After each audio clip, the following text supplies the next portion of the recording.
Former Senator Bob Klitzkie warns GovGuam that they can be sued by parents whose children attend public schools because they're not getting the adequate education the Department of Education promises to give them. PNC's Roselle Romanes continues her education reporting in this story.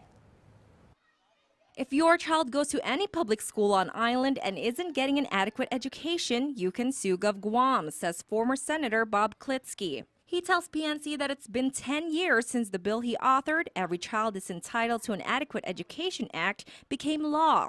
And the Department of Education continues to fail to meet the 14 requirements listed for an adequate education.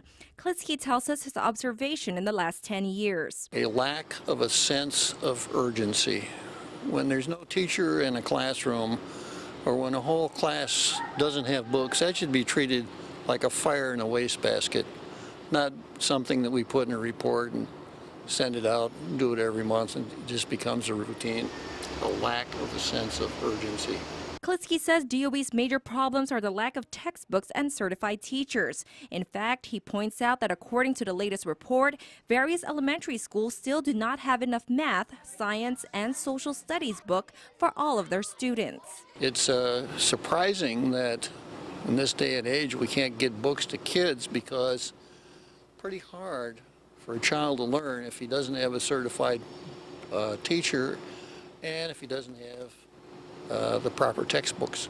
Klitzkie also says the superintendent's report isn't complete. He says by law, the DOE superintendent is required to make monthly reports to the governor, legislature, and the Education Policy Board. The report has to state problems at the schools, what needs to be fixed, and how much it will cost to get it fixed. And it's really very sketchy because it only is an account of the things that are missing, and it doesn't tell how much it would cost to fix those things that need fixing.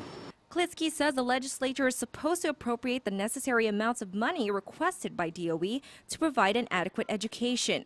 We asked Klitzkie if he's seen improvements since John Fernandez took over as DOE superintendent about 2 years ago. I can't say that I see dramatic improvements. I can't say that I see we're falling any farther behind than we've been in the last few years. The report that you showed me, if that's all there is to the report, pretty disappointing because the act requires so much more. Roselle Romanes, PNC News.